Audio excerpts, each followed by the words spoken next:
On this episode of Locked On Grizzlies, Damichael Cole and I are back together, the dynamic duo back at work, talking Team USA against Italy, a big victory, bounce back win for the Americans without much help from Jaren Jackson Jr. Damichael, is center a long-term need all of a sudden for this team? And we're going to finish up looking at Ja Morant, still getting some work in at private sessions with the likes of David Roddy and others. It's a jam-packed Wednesday edition of Locked On Grizzlies. Let's lock in. You are Locked On Grizzlies, your daily Memphis Grizzlies podcast, part of the Locked On Podcast Network, your team every day.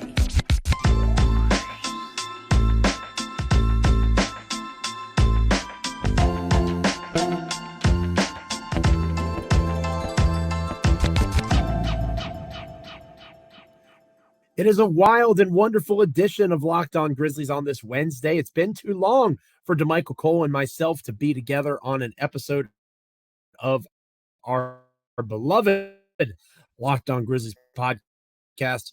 But thankfully, we are back as one. Simpatica once again. So happy for joining us on this edition of the show. Locked On Grizzlies, as always, a proud member of the Locked On Podcast Network, your team each and every day. Free and available wherever you get your podcasts. Check us out on YouTube. Like, comment, rate, review, subscribe, all of those fun things. Damichael, it's good to see you again, my friend. We've been playing phone tag a little bit. We've been playing life tag a little bit in terms of our various day jobs and the work that we put in. But it's always good when you and I are able to get together. It's great. It's great, Joe. And I miss it. You know, it's been some interesting things happen around the Grizzlies. And you know, I always look forward to hearing your perspective on some of these things and how we generate good conversation, I think. So it's great to be back, you know, as a duo, and we got a nice slate of things to talk about today. Yeah, you know, Jaren Jackson Jr., after my episode about him on our Labor Day edition of the podcast, he came out against Team Italy and didn't do much better, right? He played 10 minutes, got 3 fouls in the process. He did grab 3 rebounds. We do need to tip our cap and give credit where credit is due. The 3 boards, an improvement over the 1 that he grabbed in their tough loss against Lithuania. But Damichael, you know, not to repeat a prior topic, but a lot of the same issues, especially with foul trouble, kind of reared their ugly head. And it seemed like Steve Kerr, at least for this particular game, said enough was enough. On my Monday edition of the show, I talked about maybe Jaren's a reserve if he can't be what they need him to be as a true starting 5. Maybe that's not the angle they took in this game, but they certainly decided to try something different when Jaren was not able to be on the floor for them. Yeah, and here's my thing with that. I just think that he isn't your traditional, as we've said in the past, he isn't your traditional center in terms of the Olympic style for Team USA. If you think of Team USA in the past, you looked at the centers that have come through there. It's Tyson Chandler. It's DeAndre Jordan. It's Dwight Howard. The skill level is so high at every other position. You got the best scoring and passing point guards. You got Anthony Edwards, who, I mean, he looks like the future of the NBA right now, you know, over there. You got guys like Mikal Bridges, who Joe Mullinax loves so dearly. You got Cam Johnson. Mikal Bridges fan. Big Mikal Bridges fan. Joe, he made you look good on yesterday. Did you see his performance? He I would have given up 4 or 5 first for that version of Mikal Bridges. Absolutely. Yeah, but then so you factor in what everyone did and what everyone is capable of at Team USA. You don't need a center to score 20 points on this team. You're not going to throw it in the post to these guys and say, go dominate the game. You don't need that. You got Brandon Ingram, one of the better isolation scorers. Granted, we haven't seen it as much in this FIBA, right now in this FIBA setting, but one of the better isolation scorers in the game. So Team USA is just so ridiculously talented that usually all they need their centers to do is block shots, which is Jaren is amazing at, rebound the basketball, which he's not so good at, and set screens, which he's not so good at. So pretty much the 3 primary things that you need him to do, he's only good at one of them. But I think, as you said, potentially making him a reserve, you could put him in a different role where he could kind of flourish, in a second unit. Think about, this is another thing. Second unit, maybe he wouldn't get the ball more because you got Brandon Ingram playing on the second unit now. You got Tyrese Halliburton operating pick and roll. But I think playing alongside Tyrese Halliburton would be much easier than playing alongside Jalen Brunson as your starting point guard. Jalen Brunson is a great, scoring guard, I think. But he and Tyrese Halliburton are the difference in between. They are primarily why basketball is positionless now, because those are two completely different styles of play, but in the technicality of it, they both play point guard. Tyrese Halliburton is a guy who averaged over 10 assists in the NBA this past season. Right now, he's dominant all over the place for Team USA. I think you put Jaren in a lineup with him. Jaren gets a lot of easy touches on the offensive end, and everything flows a little bit better for him. But, he's the most talented big, without a doubt, easily. Bobby Portis, Walker Kessler, those guys are not in Jaren Jackson Jr.'s stratosphere from a talent standpoint. So, Joe, I'm fighting it. Like, I think you have to push him through this. He has to start because at the end of the day, when you're going against all these talented players, Jaren Jackson Jr. is an all-star in the NBA. Maybe a breakout game comes from him. Look at Mikal Bridges we're talking about. He hadn't had a wild game yet, and then boom. Against Italy, he looked like the guy that's been playing with the Nets. So maybe that game is still coming for Jaren, but I think you got to fight through. I don't think a lineup change is what you have to do, but the rebounding, it's very concerning, and not even in the FIBA game. It's concerning going forward on the Grizzlies side. But we'll talk about that a little bit more later. Selfishly, right, because this is Locked On Grizzlies, it's not Locked On Team USA. Selfishly, I want them to keep starting Jaren at the 5 because, again, even with the poor returns to this point, that's still what I want, Damichael. I still want Jaren Jackson Jr. to be the long-term center for the Memphis Grizzlies. And as you alluded to, we'll mention later on in the show whether or not that's still even something that they should bank on, right? Maybe there should be a plan B, and we'll discuss what that might look like later on in our episode here. But I do want to get your take before we move on to that, Damichael, on how Jaren, because you and I talked a little bit over the weekend, especially when Jaren was going through his rebounding issues. And I won't say exactly what was said between the two of us, but we both made it clear that it was not cool that Jaren only had one rebound basically in 6 quarters of play. At what point, and this will kind of tie into what we're going to talk about next, at what point do you say he is what he is? Because on one hand, he's still young, right? Mm-hmm. Like he's still young. He's under the age of 25. He still could count on all those young core rankings for the Grizzlies and in the NBA sphere of content production. But he's going into what, his 5th or 6th NBA season? Like at what stage do you say this guy is what he is in terms of being a uniquely talented big man who is not going to traditionally do the things that we are used to seeing bigs do? Yeah, Joe, it might be that time. And here's where I've kind of debated and really tried to figure out what can he be. I've kind of said that if you think about historically, the greatest power forwards to ever play in the NBA, throw 3 names out real quick. And then, Tim Duncan, Kevin Garnett, yep, and Anthony Davis. 3 of probably the 10 best power forwards to ever play. I like 2 of those more than I like one of the other ones, but that's fair overall. I think Anthony Davis is probably the one that you. I'm not a huge fan of that one. The other 2, anyway. He's a champion and he's ridiculously talented. Does the bubble count, though? We're going down a rabbit hole here. Yeah, carry on. They're all good, especially Tim Duncan. I'm with you with Duncan and Garnett. But you remember what Duncan and Garnett did later in their careers. Duncan switched to center, later part won another championship while playing as a center, went to 2 NBA finals while primarily terribly underrated. Tim Duncan. Terribly underrated. One of arguably the best power forward of all time. Kevin Garnett, same thing late in his career. When he first went to the Celtics, played power forward alongside Kendrick Perkins. And then later years, made the switch to 5, still was smooth, still a great player. Anthony Davis, really in the last 2 seasons, has finally made the switch to center, despite a lot of people feeling like he should have done it maybe a year or 2 sooner. But Anthony Davis played center this past season and was very good at center, statistically speaking. I'll say that for Joe Mullinax.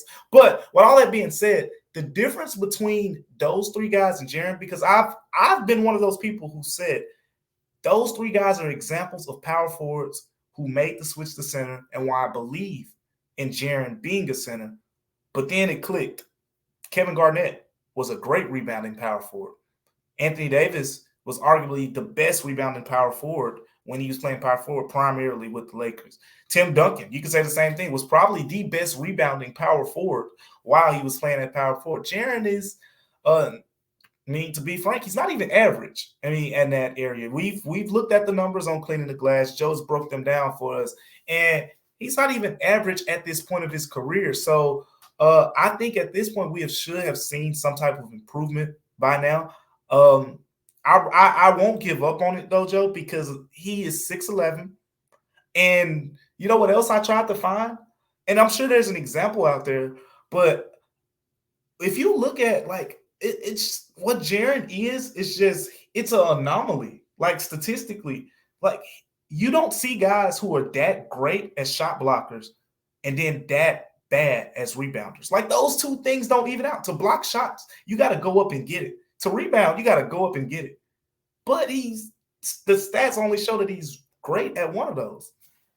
Yeah, it is an anomaly. That's a great way to put it. And you would hope that one would catch up to the other, at least somewhat, at some point. You know, in the past, we've talked about with Ja Morant, right? If he could just be a net neutral defender, how much more impactful his offense would be. If Jaren Jackson Jr. could just be a net neutral rebounder, because right now he's bad to below average at best, right? If he could just be a net neutral rebounder, how much more impactful would he be on winning for the Memphis Grizzlies? I think that's fair to ask, and it's fair to wonder if he's ever going to get to that stage at this point, which will lead us to our next segment, of Locked On Grizzlies. We'll be talking about, should the Grizzlies start thinking about long-term center options? And before our wonderful listeners in New Zealand and other Steven Adams fans get mad at us, that's not what I'm talking about. Steven Adams obviously getting older.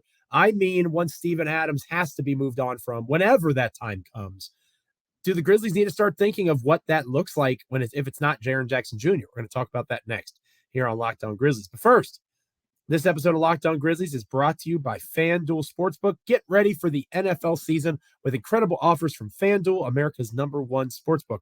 Right now, new customers can bet $5 and get $200 in bonus bets guaranteed. Plus, all customers who bet $5 will get $100 off NFL Sunday Ticket from YouTube and YouTube TV. Now is the absolute best time to join FanDuel. The app is easy to use, and you can bet on everything from spreads to player props and so much more. So visit FanDuel.com/lockedon and kick off the NFL season with an offer you won't want to miss. FanDuel, official partner of the NFL. Is it time to start thinking about a plan B when it comes to Jaren Jackson Jr. maybe not being a long-term answer at center for the Memphis Grizzlies? We'll talk about that next here on Locked On Grizzlies. Welcome back to Locked On Grizzlies. I am Joe Mullinax, one of your hosts. I am of Bluff City Media, also of SB Nation from time to time. It's nice to be able to say one of your hosts because my co-host, Damichael, the commercial appeal there in Memphis, Tennessee, Memphis Grizzlies beat writer for that publication, is back with me. We are together once again, and we've been talking Jaren Jackson Jr., Team USA blowing out Italy without much from Jaren. Obviously, Jaren is significant to winning for Team USA. That the numbers bear that out, as we talked about numbers a moment ago. The numbers suggest that Jaren is pretty important to what Team USA wants to do overall. The numbers also suggest that Jaren is still having foul trouble, still struggling as a rebounder, as Damichael, you mentioned earlier. You start to look at the grand scheme, right? The 30,000-foot view, the macro, however you want to describe it. Jaren is under contract for the next 3 years, right? If I remember correctly. Steven Adams is under contract for the next 2, and Steven Adams is one of the oldest players, no longer the oldest player, I don't think. But we got Derrick Rose on the team now, so he's got Steve-O beat, I believe. But Steven Adams is a veteran player, one of the oldest players on the roster, obviously coming off of knee issues. The Grizzlies have a first-round pick in the upcoming 2024 NBA draft. I say upcoming. It's, 9 months away, an entire basketball season away. But the point that I'm trying to get here to Michael is this. The Memphis Grizzlies, at least me, watching this roster, I have just assumed that eventually, whether it's 2 years from now, 3 years from now, if they sign Steven to another extension, it's eventually going to be Jaren's center position to play. Right. Are we still at that place? Do you still, or were you ever at that place? Maybe is the first part of this question. Man. And secondly, do you doubt it more than you ever have before? Would it surprise you? Like, you kind of predicted that the Grizzlies were going to go for guards, guys that can handle the ball a little bit in free agency. You nailed that.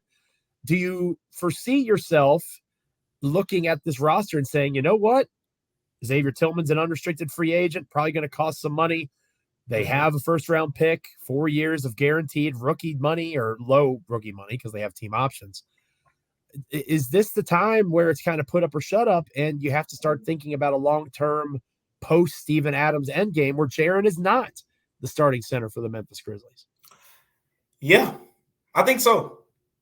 But, Joe, I'm going to throw you a curveball real quick. Going to throw you a curveball because I like curveballs. I do think that we have to start, like, literally, and I'm speaking to myself as well. It's literally, it was only a week or so ago where I said Jaren looks like he could potentially be the future center of this team. But as the NFL referees say, upon further review, the ruling is overturned. At least right now. Now, How much of a difference a week can make? How much of a difference a week can make. Jonas Valanciunas and Vucevic. That's how much of a difference a week can make. But with all that being said, here's my curveball. Yes, center could potentially be a long-term need. But that doesn't mean the answer isn't already on the roster. I've always said this. If outside of if Jaren isn't your natural fit to just slide over to the 5, put him alongside of Santi Aldama. We talked about how net rating wise that lineup, as that 2-man lineup blasted any 2-man lineup on the Grizzlies. Santi Aldama and Jaren Jackson Jr. was a better 2-man lineup than Desmond Bane and Luke Kennard from a net rating perspective. With all that being said, what about Kenneth Lofton Jr.? Now, here's where I'm going with this, because what's our concern? Michael Cole. Here's our concern. You don't believe in your heart that it could be Kenneth Lofton Jr. I'm throwing saying that for the clicks and the views. It's September 6th as we have this show, curveball, and you are just trying to generate hashtag content. This is a Sandy Koufax curveball right Michael here. Cole. This is, for my Braves fans, this is that Max Fried curveball. Because check it out. All right, I'm listening. Defensively, there are some concerns, right? Kenneth Lofton Jr., there are some concerns there. But what is he great at? He, as we've seen up to this point, maybe not in the NBA as much, but every time we've seen him take the floor, rebounding has been something that he's been really good at. He's been a great rebounder. Jaren Jackson Jr. can play alongside of him on the defensive end, and it can kind of be like a Ja and Dylan, or now Ja and Marcus Smart situation. When the center, is potentially a guy that Jaren may match up better against, they can swap. Those type of guys, they can swap. Lofton could get this guy, you get this guy. But at the end of the day, I think Kenneth Lofton Jr., as he continues to refine his body a little bit, it's an option that you can consider. And that's what I want to throw out there. Center is a long-term need, because right now you don't have a direct roadmap of who will be the starting center for the Grizzlies in 4 years. You can't say the same for point guard, shooting guard, and wherever you plan on putting Jaren. I'd say power forward. But the thing is, I'll put it like this. If Kenneth Lofton Jr. were to be a starter in the NBA, Jaren Jackson Jr. would be one of the easiest pieces to plug alongside of him, because that's someone that could play beside him. Jaren Jackson Jr., for all he brings defensively, Kenneth Lofton Jr. can give you the rebounding that he lacks. Scoring-wise, we already know what Lofton brings on that side of the basketball. He's a great offensive rebounder as well. I'm not closing the door on him being a potential starter as well. Do I think this is what's going to happen? No. That's probably what you want to hear, Joe. I think that we will have to consider the option of a potential first-round pick or a potential outside free agent being that next long-term center. But I'm not closing the door. I want to say that. I'm not closing the door on Kenneth Lofton Jr. starting alongside Jaren Jackson Jr. Damichael, how tall is Kenneth Lofton Jr.? How tall is Draymond Green? How tall is PJ Tucker? How tall is Dennis Rodman? Those three dudes are very different from Kenneth Lofton Jr., and you know it. Okay. How tall is Big Baby Davis? Again, that is a better comp. I'll give you that. I'm cooler with the big baby Davis comp than I am Dennis Rodman or Draymond Green. Like, those are guys that are elite defensively. Kenneth Lofton Jr. will never be elite defensively, ever. But in fairness to your harebrained scheme there to generate content in September, I think that you're not wrong when it comes to the idea of them playing well together, right? Like, I could see that happening. To me, when I look at how well Jaren and Steven Adams play together, the three things that you outlined earlier in the show: screen setting, rebounding, and being a good rim protector. Steven Adams might be the worst of those three things as a rim protector, right? But he is elite at being big and using his body to dominate the glass and be an excellent setter of screens. I want another 7-footer if they're going to go with a first round pick. Lofton can set you screens and the body thing, right? He can do that, right? Damichael, come on. You're everybody's going to be mad at me in the comments, and everybody's going to love you per usual because you're trying to get Kenneth Lofton Jr. starting center minutes. I want a 7-foot-tall, 250-pound guy. I have seen enough from Steven Adams. And again, all of our wonderful Kiwi listeners, I'm not saying I would extend Steven Adams again, as long as he's healthy. Yeah, if his knee comes out fine, I agree. Mm-hmm. If you could pay him $12 million every year for the next 4 years, do it. Like, the price is just going up. So I know that, and that's part of my logic. If I can find another 7-foot, 250-pound guy, even if he's not as good as Steven Adams, but cost-wise, it fits what the Grizzlies need better because money's going to continue to get tight, then I think that would make a lot of sense. So if Steven Adams can stay around on a discount, that'd be awesome. But it sounds like we might be on the same page, at least with the idea that it might be time to start thinking what the future at center looks like without Jaren being that guy. Not because we're moving on from Jaren Jackson Jr. He's going to be a Grizzly forever, hopefully. But you might need to move on, or I might need to move on from the idea of Jaren Jackson Jr. as the starting center. Hopefully that changes, but it doesn't look good right now. That's safe to say. Something that does look good right now is Ja Morant getting some work in with some other Grizzlies. Pictures coming up on social media, positive social media interactions for once when it comes to Ja Morant. We're going to talk about the young Grizzlies working out with Ja privately, obviously, not on Grizzlies grounds, next here on Locked On Grizzlies. Welcome back to Locked On Grizzlies, finishing up our Wednesday edition of the show. I am hanging out here as Joe Mullinax of Bluff City Media, also of SB Nation from time to time. My co-host, Damichael Cole of the Commercial Appeal there in Memphis, Tennessee, back with me. So good to be together, even if it's just for one show this week. It is good for us to be back together anytime it can happen. And of course, training camp's coming around the corner, and we'll be getting back into our own kind of preseason preparations here soon on Locked On Grizzlies. But it's still the season, Damichael, of off-season videos and workouts and pictures being taken at high school gyms.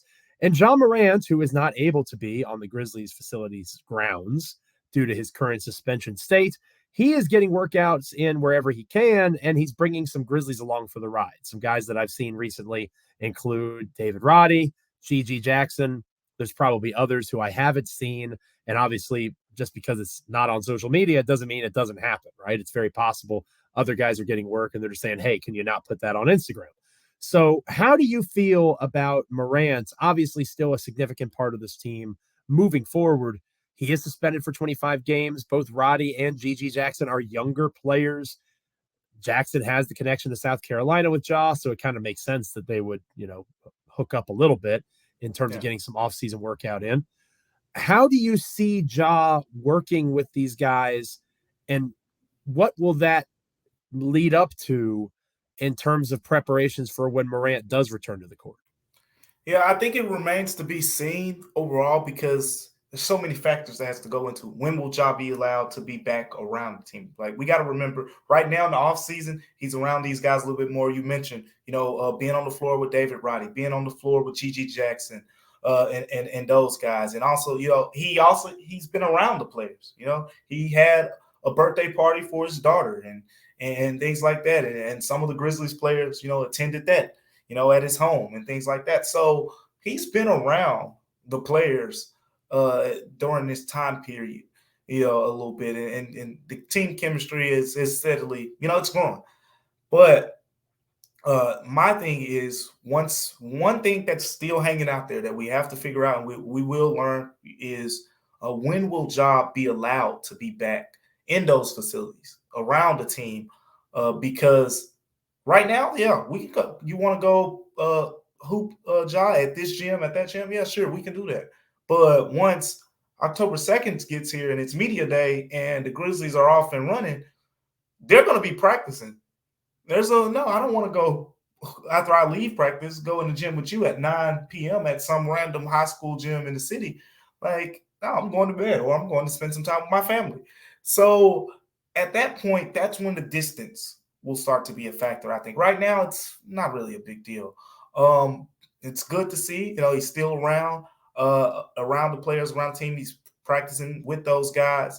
But I think the big hanging fruit out there right now is, when will Ja be allowed to be back around the team? As I've said in the past, to kind of clarify on that end, everyone that I've talked to around league circles have kind of said the same thing in terms of it's highly doubtful.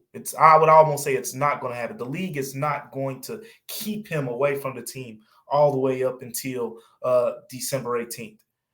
He will be allowed to be around the team before that game on December 19th, more than likely. So he'll have time to ramp up. He'll have time to practice. He'll have time to build himself up around his teammates. But the question remains when that'll be. But as of this summer, it's good to see, he's around those guys. And it's not just even in the basketball environment. I think that's important too, because think about guys like Derrick Rose and Marcus Smart. They come to this team. They don't know what to expect. They read and see things about Ja Morant, but now they get to kind of forge their own relationships with him and learn about him. And, hey, come over to our house and do this. Come over to my house and do that. And that's what this time is more about. On the floor, I think what we need to see is, when will he be allowed to be around the team? Because, quite frankly, he's not going to get a lot of practice time with them until that's the case. First-hand relationship building as opposed to second-hand relationship building, right? Getting to know straight from the horse's mouth, so to speak, what the person is like, as opposed to news reports or what you might hear in NBA circles, various locker rooms, that sort of thing. By the way, I think you're right, Damichael, and obviously you're more tuned in source-wise than me, but just to rehash old wounds, how I know that Ja's going to be allowed around the team again? Because the first darn national televised game, or on TNT at least, that the Memphis Grizzlies have is December 19th against the New Orleans Pelicans. They're not scheduling that accident. Yeah, surprise. Mind blown, right? I'm with you. I think that something that gets lost, because again, I live in Virginia. I work in Virginia. I have Grizzly stuff up in my classroom, and my students give me hell, right? What do you think about Ja? Things like that. What I say is, young people do dumb things, right? And that doesn't make it excusable. He should be punished and reprimanded, but there also should be an aspect of rehabilitation, which, Adam Silver, the most overrated commissioner in all of sports, he has said, hey, we want to try to help Ja and get him in a better condition and better space. So I'll take him at his word on that. You don't just throw people away, right? And I think that whether you have a birthday party for your friend or for your daughter and your friends on the team come, getting this open run with a David Roddy here, a Gigi Jackson there, those are all pieces of evidence that people aren't just pushing him aside. And hopefully that can be additional credit being built with those people. And also, hopefully, it can be a sign of investment, right? Like, we're investing in Ja Morant, the person. You're not going to help us right away as Ja Morant, the top 10 or 15 player in the world at basketball. You are going to be important to us because we see the value in you as Ja, the guy that we like spending time with, not just Ja, the elite athlete. And hopefully, as Morant continues to find his footing and work on himself, which he and others have made it clear he needs to do, I think this could be something that helps in that process. I'm optimistic in that way too. Yeah, and again, we've talked about the roster changeover, how that's being reconstructed. I think all that's important to point out as well. Right. The fact that you're going to have Marcus Smart, who even if the age and the experience doesn't tell you enough, the proof is in the pudding about him stepping up to young stars and telling them where they need to be better. He's been in Jason Tatum's face and said, you need to improve in this area. He's been in Jaylen Brown's face, and he told the media they need to pass the ball or whatever they need to do. They need to take better shots. Marcus Smart is that guy in terms of that area. He's not going to be that guy who I think will be an enabler of some sort, right. For Ja Morant, which is good. And then Derrick Rose, like that's the experience. Like he's been through a lot of things at this point, and he was that young, explosive point guard that people thought, was just the best thing since sliced bread. He was that guy too. He was the youngest MVP ever. So you get all these different perspectives to add to the table. I think it'll be good. It'll do the Grizzlies some good, and we just got to see when Ja is going to be able to be around these guys from the basketball platform in terms of when he's able to be in the gym with them and things like that. And I think that's where we can start to really figure out how this thing is going to go. That is really the most important part. And the sooner that Ja can be around Marcus Smart and Derrick Rose, the better. I think we all can agree on that. Thank you so much for joining us on this episode of Locked On Grizzlies. It is much appreciated. Again, free and available wherever you get your podcasts. Also, check us out on YouTube. Like, comment, rate, review, subscribe. Locked On Podcast Network is doing big things heading into our season, and Damichael and I are very excited for season 2 of working together. We're in prep for that over the next several weeks here on Locked On Grizzlies. Damichael, you'll be flying solo on the next episode. The next few days are pretty crazy for me, if I'm being honest. This is the busiest time of year for me. I'm going to be very tired. It's very hot here in Virginia. I think even hotter than it is in Memphis right now. And I have to have, 5 or 6 a.m. morning practices. So I'm going to be very, very sleepy faced. But anyway, that's going too far down the rabbit hole. Just a general idea what you think. Obviously, FIBA still going on. Some other things you might be discussing later on this week on Locked On Grizzlies. Yeah, we'll have some FIBA coverage for sure, and Jaren. It'll pretty much be Jaren coverage at this point. We'll have that, and potentially some other things as well centered around the Grizzlies and what's going on around with the team. So sounds good. So make sure you're checking out Damichael on an end of the week edition of Locked On Grizzlies. Again, we're a few weeks away from getting kicked back into high gear. Your team each and every day will be true once again. But for the next few weeks, hopefully you'll continue to be patient with us as Damichael and I ease ourselves in to what is going to be a wild and wonderful 2023-2024 NBA seasons. For Damichael Cole, I am Joe Mullinax. Until next time, stay locked in, Grizzlies fans, wherever you get podcasts. Check us out on YouTube. Like, comment, rate, review, subscribe. This is Locked On.